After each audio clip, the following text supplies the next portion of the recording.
Welcome to the Backyard Professor Responds videos.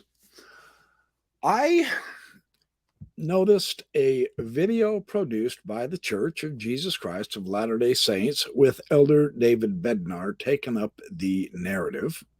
And it is a very slick production. It shows himself at the banks of the Susquehanna River.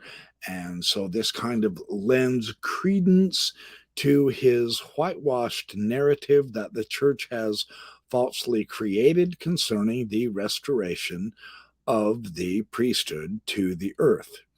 It's a slick production. It's got wonderful background music. It helps you feel the spirit. He's talking in the voice of apostolic authority. He's dressed up in his Sunday duds, and he is giving us pure propaganda. Let's take a look.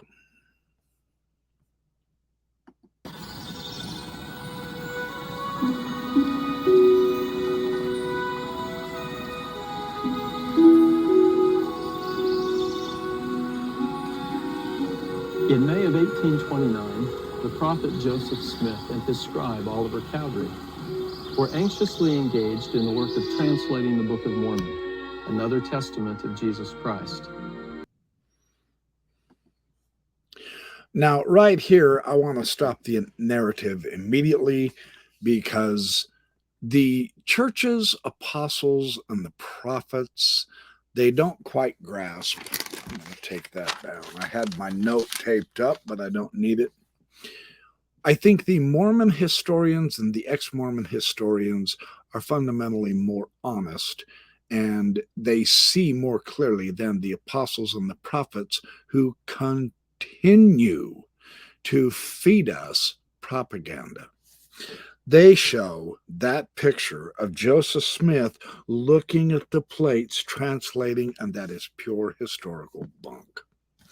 Let's first, I'll read from an address to all believers in Christ from one of the three witnesses, David Whitmer, wherein he describes, I testify to the world that I am an eyewitness to the translation of the greater part of the Book of Mormon. Part of it was translated in my father's house in Fayette, Seneca County, New York. Farther on, I give a description of the manner in which the book was translated. That's page 11. On page 12, David Whitmer, one of the witnesses, says, I will now give you a description of the manner in which the Book of Mormon was translated.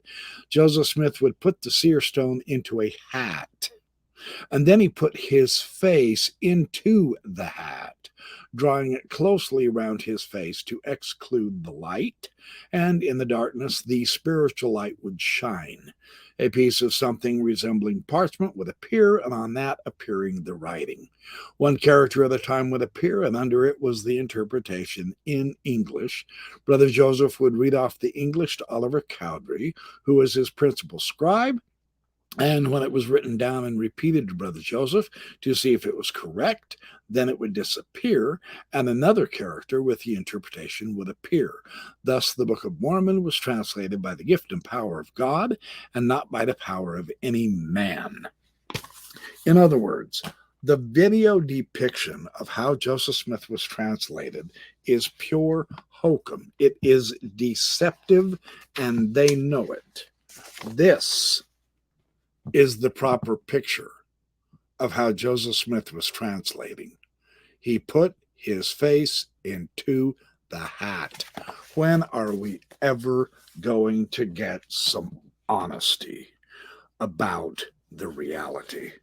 But get this, not only David Whitmer, one of the witnesses to the Book of Mormon, but Brant Gardner, in his superb analysis, The Gift and Power of God, translating the Book of Mormon. Now, here's a faithful LDS scholar and an apologist, Greg Cofford Books, 2011.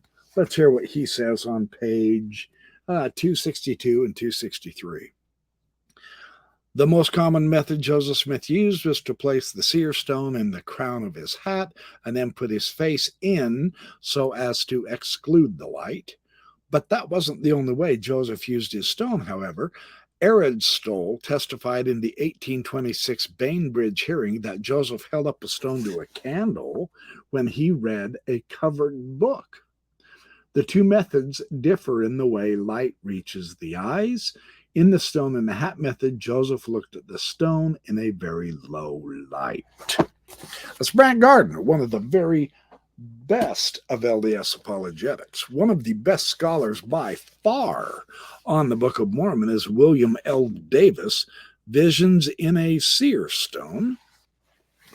This is a brand new 2020 book where he says on page 177, even after he obtained the plates, Smith rarely, if ever, directly consulted them during the translation process, but rather produced the work by focusing on his seer stone, while the plates themselves were covered with a cloth or hidden out of sight. You see, he wasn't even looking at the plates. Isaac Hale, Joseph's father-in-law and an observer of the process, famously explained the manner in which he, Joseph, pretended to read and interpret was the same as when he looked for the money diggers. With the stone in his hat and his hat over his face, while the book of plates were at the same time hid in the woods. They weren't even in the same building with Joseph Smith. Let's take another look at a very excellent new text, 2020, edited by Michael Hubbard McKay, Mark Amherst McGee, and Brian M. Hauglid, producing Ancient Scripture, Joseph Smith's translation projects in the development of Mormon Christianity. This is, again, another 2020 book. In the very interesting chapter, Seeing the Voice of God, the Book of Mormon on its own translation, Samuel Morris Brown says this to say on page 138. He says, Smith placed a special stone, an interpreter or a seer stone, into the bottom of a hat. He positioned his face in the brim of the hat, probably to exclude ambient light, and dictated to his scribe. Later on in the text, in another chapter, Ann Taves, Joseph Smith, Helen Schuchman, and the experience of producing a spiritual text, she says this on page 172. Smith did not look at the plates while dictating the text. When are the apostles and prophets going to wake up to the actual historical evidence, for crying out loud? Their propaganda convinces nobody anymore. She further goes on, Mormon historian and apologist Daniel C. Peterson offers a list of facts that should not be overlooked in offering explanations of the production of the Book of Mormon. For instance, Smith orally dictated a lengthy and complex book to his scribes in a short period of time. The scribes could see Joseph and report that he did not make use of books or manuscripts or even the gold plates. There it is again, which were obscured, but that he looked at a stone buried in the bottom of a hat, and the hat drawn around his face to block out exterior light. So there's more sources, more historical materials, but I'm not done yet. In the Journal of Book of Mormon Studies, this is volume 7, 1998, the Book of Mormon scholar and textual critic Royal Skousen, in his article on page 24, this is his article, How Joseph Smith Translated the Book of Mormon, Evidence from the Original Manuscript. He says on page 24, during the translation process, the witnesses were able to observe in an open setting, and the following occurred. The first item, he says, out of a few other items, Joseph Smith placing the interpreters, either the Urim and Thummim or the seer stone, in a hat and placing his face in the hat. That's Royal Skousen. He's a very faithful Mormon scholar who's been studying this subject for decades. Another very excellent book, The Lost 116 Pages, Reconstructing the Book of Mormon Missing Stories, from my good friend Don Bradley. This is a 2020 book as well, if I remember right. Greg Cofert's, nope, 2019, I lied. On page 43, He says in the footnote 18, David Whitmer reported Joseph Smith would put the seer stone into a hat and put his face in the hat, drawing it closely around his face to exclude the light, and in the darkness the spiritual light would shine. Whitmer in an address, page 12. Another account by Whitmer speaks of the translation appearing in bright, luminous letters. James Hart, letter to the editor in Vogel's Early Mormon Documents, volume 5, page 108. In one of his earliest detailed accounts of how Joseph Smith translated, Joseph Knight Sr., who helped support the Smith family financially during the translation process, here's what he had to say. Now, the way he translated was he put the Urim and Thummim into his hat, and he darkened his eyes. Then he would take a sentence, and it would appear in bright Roman letters. Then he would tell the writer, and he would write it.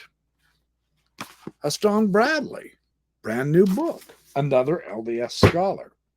So this propagandistic, ridiculous attempt to sway us into a false narrative, which Richard Bushman has criticized, has just got to stop. But Bednar, unfortunately, being the yes man for his higher up authorities in the church, is not done. He continues giving us an entirely historically created narrative that is much smoother and supposedly chronologically ordered series of events that just didn't happen this way. Let's keep watching. About the necessity of baptism by immersion for the remission of sins, Joseph and Oliver went into the woods, here along the banks of the Susquehanna River, to pray and to inquire of the Lord concerning this sacred ordinance. In answer to their petition, John the Baptist, now a resurrected being, was sent to restore the Aaronic or preparatory priesthood to the earth. Again, I will show some historical sources in just a few minutes after we get through a couple other clips that shows this is all just eyewash and tissue. There's no validity to this created narrative that is highly misleading at best. Let's keep watching. The heavenly messenger explained that he was acting under the direction of Peter, James, and John, the ancient apostles who held the keys of the higher priesthood. John the Baptist placed his hands upon the heads of Joseph and Oliver, and conferred upon them the sacred priesthood authority necessary to act in the name of Jesus Christ. Having received the authority, Joseph and Oliver were directed to be baptized, and they obeyed. The coming of John. Now, this is all just a concocted narrative, and it is actually, astoundingly enough, based on the historical evidence that both Mormon historians and ex-Mormon and non-Mormon historians have shown that Oliver Cowdery and Joseph Smith invented this narrative. But you don't hear about that in this video, do you? No, of course not. Let's keep going and seeing what else Bednar gives us as far as noise and cacophony. Coming of John the Baptist was a first step in the process of restoring the priesthood to the earth. A short time later, Peter, James, and John were sent by the Savior to Joseph and Oliver, and conferred upon them the Melchizedek priesthood, the greater authority through which all spiritual blessings are administered, and ordained them apostles. In time, other heavenly messengers bestowed upon Joseph additional priesthood keys. Once again, the pattern of servants and leaders being called by Jesus Christ and ordained by the laying on of hands by those who are in authority had been established on the earth. And this is pure baloney. Let's take a look, shall we? The historical record absolutely shows something entirely different. Now, I am going to take, just as an overview, I have every intention of going into far more excessive, great detail with my good and dear friend Dan Vogel here soon on the restoration of the priesthood. For now, I'm going to take my information because it is so beautifully and accurately summarized. You heard it right. Accurately summarized by Jeremy Reynolds in the CES letter. And I've got the evidence that regardless of the nincompoopery that fair apologetics tries to defend against what Jeremy Reynolds says, Reynolds has history on his side, and he has accurately described this priesthood issue in a nutshell. So I'm going to take it from him, and I will share with you other sources. Like the First Vision story, and this is on page 88, 89, and 90 of Reynolds' book. None of the members, like the First Vision, of the church in Joseph Smith's day or family prior to 1832 heard about a priesthood restoration from John the Baptist or from Peter, James, and John. Although the priesthood is now taught to have been restored in 1829, Joseph and Oliver made no such claim until 1832. That's 3 years later. Even in 1832, there were no claims of a restoration of the priesthood, just a reception of the priesthood, and there certainly was no specific claims of John the Baptist, or Peter, or James, or John. Like the First Vision accounts, the story later got more elaborate and bold with specific claims of miraculous visitations from resurrected John the Baptist, Peter, James, and John. LDS historian and scholar Richard Bushman. Now, here again, another very faithful Mormon.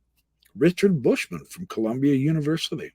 He wrote in his book, Rough Stone Rolling, which the church does cite and use and propose as a valid history on the official Mormon church website. For those of you who are really persnickety, on the official Church of Jesus Christ of Latter-day Saints website, Richard Bushman is supportingly referenced. Summarizing the key events in his religious life in an 1830 statement, he mentioned translation but said nothing about the restoration of priesthood or the visit of an angel. The first compilation of Revelations in 1833 also omitted an account of John the Baptist. David Whitmer later told an interviewer that he had heard nothing of John the Baptist until 4 years after the church's organization. Not until writing in his 1832 history did Joseph include reception of the holy priesthood by the ministering of angels to administer the letter of the gospel among the cardinal events of his history, a glancing reference at best. The late appearance of these accounts raises the possibility of later fabrication.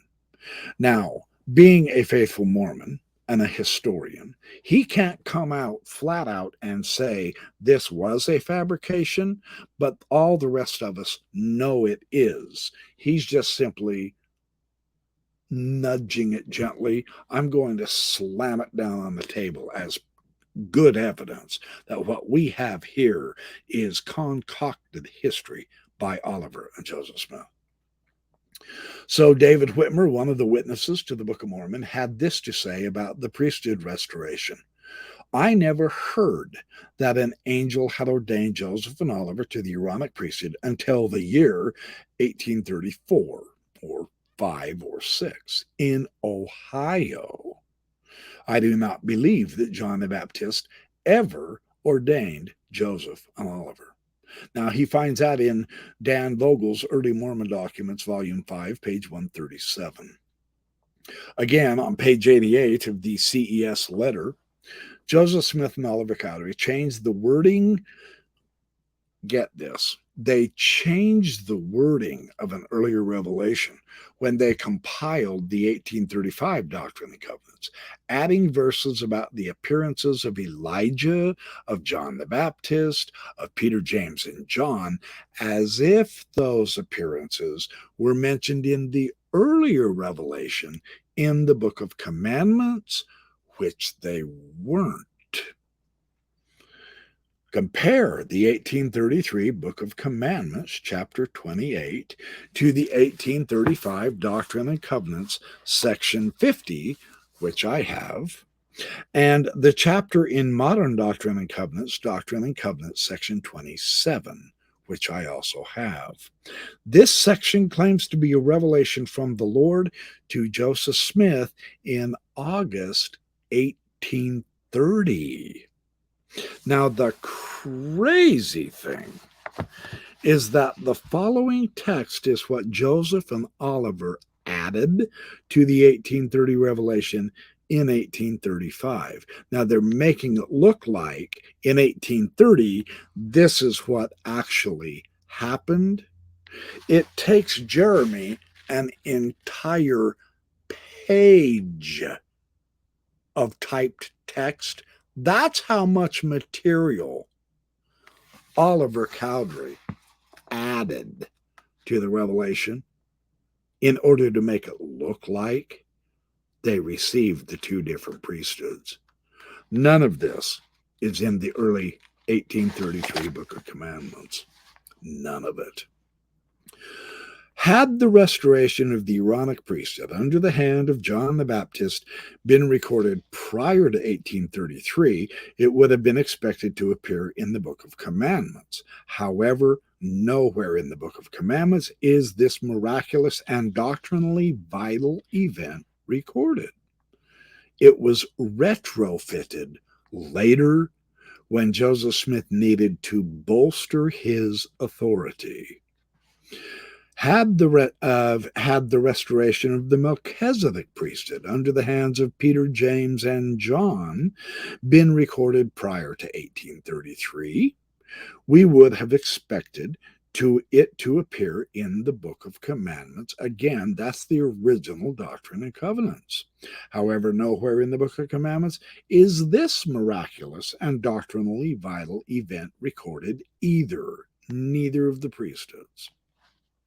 It wasn't until the 1835 edition of the Doctrine and Covenants that Joseph Smith and Oliver Cowdery backdated and they retrofitted the priesthood restoration events to an 1829-1830 time period, none of which existed in any of the church's previous records. This includes the Doctrine and Covenants precursor, the Book of Commandments, nor is it in the original history as published in the Evening and Morning Star. Now, here's the really weird part where Joseph Smith really messed up. And of course, you're not going to get this from the so-called revelators and seers and enlightened leaders, the 12 apostles and the first presidency. The historians know vastly more about what really happened, and they're willing to talk about the truth of the history. The Melchizedek priesthood was given to Joseph Smith by Lyman White, not Peter, James, and John. Here's the record. During the turbulent meeting, Joseph ordained 5 men to the high priesthood, and Lyman White ordained 18 others, including Joseph. The ordinations to the high priesthood marked a milestone in Mormon ecclesiology. Until that time, the word priesthood, and granted, it did appear in the Book of Mormon, but it had not been used in Mormon sermonizing or modern revelations at all. Later accounts applied the term retroactively, but the June 1831 conference marked its first appearance in contemporary records. The Melchizedek priesthood the one that Mormons now believe had been bestowed a year or two earlier with Peter, James, and John? If so, why did the contemporaries say the high priesthood was given for the first time in June 1831 after the church was formed? Joseph Smith himself was ordained to this high priesthood by Lyman White. If Joseph had already become an elder, an apostle, what was the necessity of being ordained again? Now, Runnels is quoting Rough Stone Rolling, and I've read that in his account. And Runnels is using the Mormon historian Richard Bushman exactly accurately. The actual minutes of this June 1831 conference shows Joseph Jr. and Sidney Rigdon were ordained to the high priesthood under the hands of Lyman White, and you can view this under the Joseph Smith Papers Project on the web. This isn't Runnels making an invented make-believe anti-Mormon argument. He's giving the actual history to the LDS apostles and prophets make-believe invented history. The crazy thing is, I have Dan McClellan, his papers, wherein he also indicated, and I've got this on this page 462. This is the text by the William E. McClellan Papers, 1854 to 1880, by Signature Books, 2007, wherein William McClellan says, "You say to deny two priesthoods in the church is virtually and substantially a denial of the whole Latter-day work, and a base delusion. I am well aware that the history of Joseph does say he was ordained to the Aaronic priesthood by John the Baptist. I don't believe it. Don't startle. I'll tell you why. No angel or spirit ever ordained a man to any office since the world began. Search the Bible. Search the Book of Mormon. I heard Joseph tell his experience of his ordination and the organization of the church probably more than 20 times. He was one of the early officers in the church with Joseph Smith and a very close associate. And in those 20 times, to persons who near the rise of the church wished to know and hear about it, I never heard of Moroni, John, or Peter, James, and John. It was after he fell from God that these things were put in order to sustain the falsehood of these two priesthoods. And what he's talking about there is after the complete disaster of the Zion's Camp debacle, where a revelation from Jesus Christ told Joseph Smith that there were going to be 500 brethren, the elders of Israel, who were going to join in this Zion's Camp march, and they were all going to march over 800 miles back to Missouri and retake the lands that were stolen from them. They were going to wipe out their enemies, and they were going to establish the New Jerusalem where Jesus Christ would come again in Independence, Missouri. And it was a complete wipe out. They not only did not go to war, they made the march. And by the time they got there, and Joseph Smith realized, oh, dang, I'm outnumbered 10 to 1. Okay, well, let's call it off, boys. Oh, hold it, wait. Hark, I'm receiving a revelation. It's not necessary, thus saith the Lord, to take the land back at this time. Oh, well, let's go back home. And it was on their way back home that he not only told them about Zelph the White Lamanite that they found in an Indian mound, which is ridiculous, but they also all caught cholera. And it wiped out over half the army, and the other half barely made it home. And by that time, everybody in the church was doubting Joseph Smith. And so what's he do? He rewrites the history, and he adds in all these heavenly ordinations into the history to bolster his glorious own magnificent self. And that's the history that the church does not want you to know about. You are being deceived with whitewashed propaganda in this video produced by the church, narrated by Elder David A. Bednar. I also have verified and looked into Richard Bushman's Rough Stone Rolling.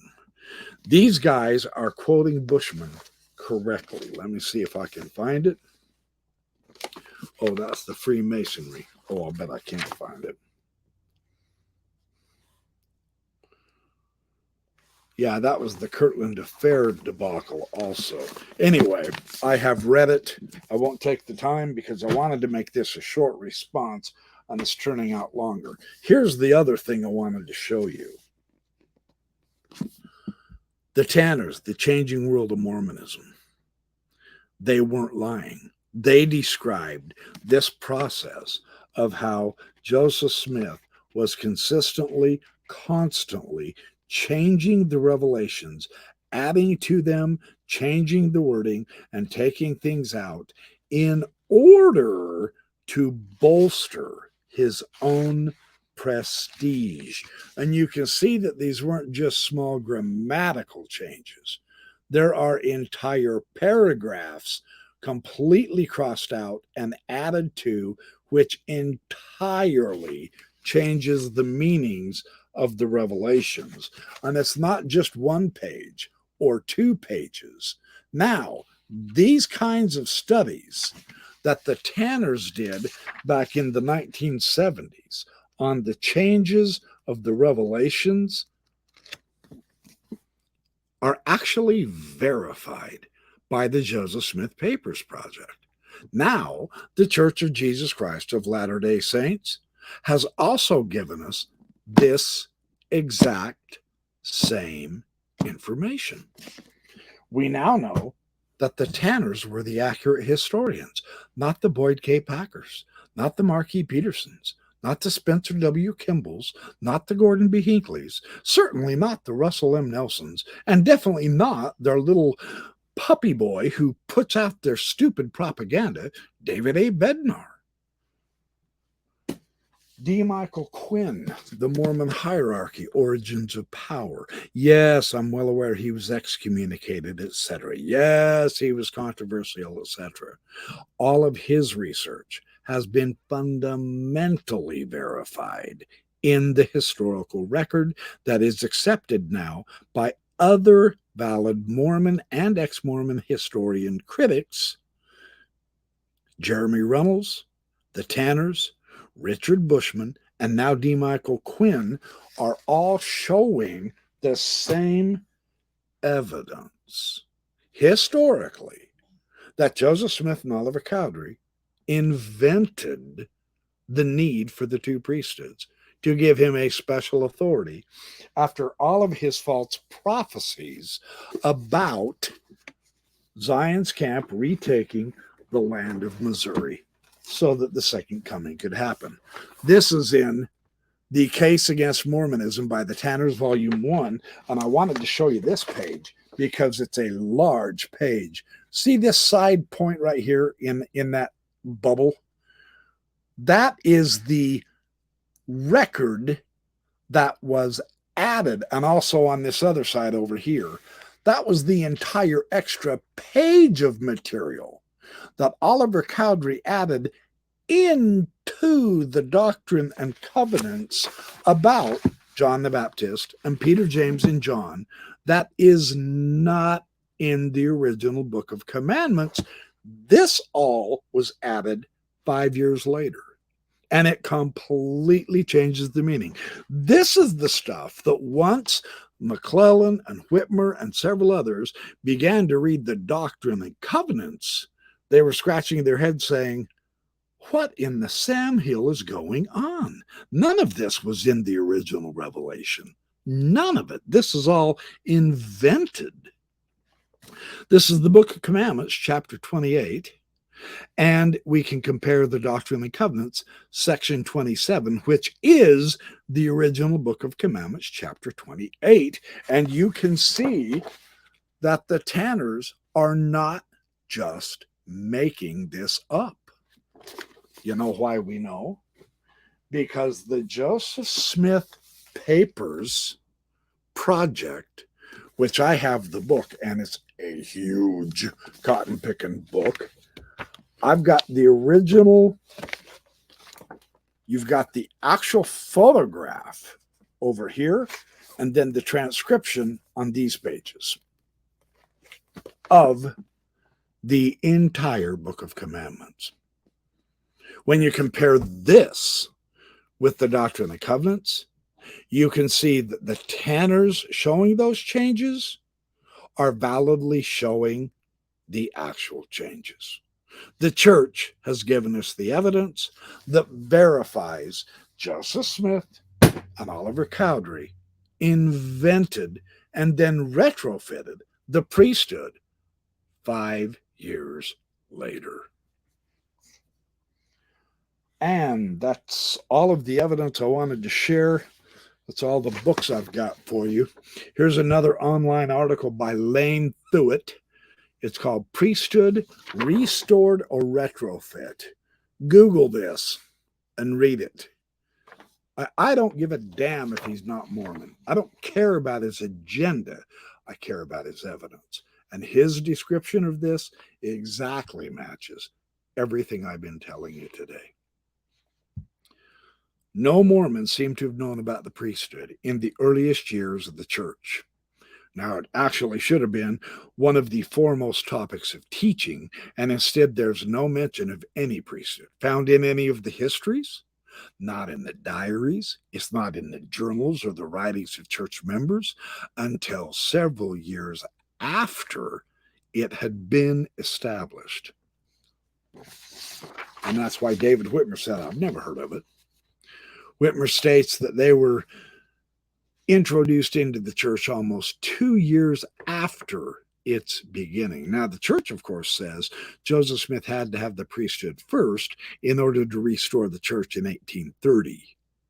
Everyone else is saying it wasn't even available to read until after Joseph Smith revised his history. It's all invented.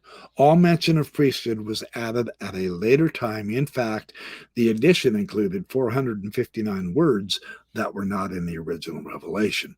I guess Jesus forgot to mention, oh yeah, by the way, Peter, James, and John the Baptist and all those guys. Yeah, You Mormons, you really need to see that you're swallowing propaganda and swill.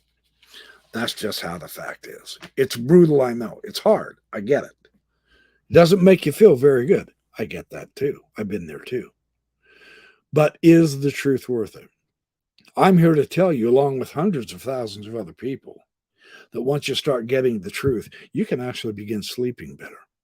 None of the cockamamie bull roar that Fair Mormon tries to use to defend the restoration of the priesthood is worth spit. Those guys have gone off into the deep end. I agree with John DeLynn. Fair Mormon has become absolutely irrelevant.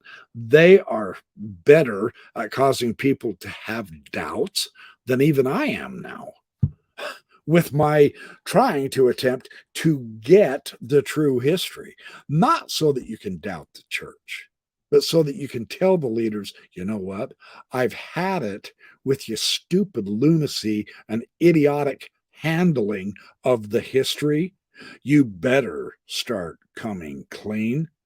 Fair Mormon is a better way to show the world that they're not coming clean than anything I've ever shown. So, I mean, if you want to go to the online apologists, That's entirely up to you.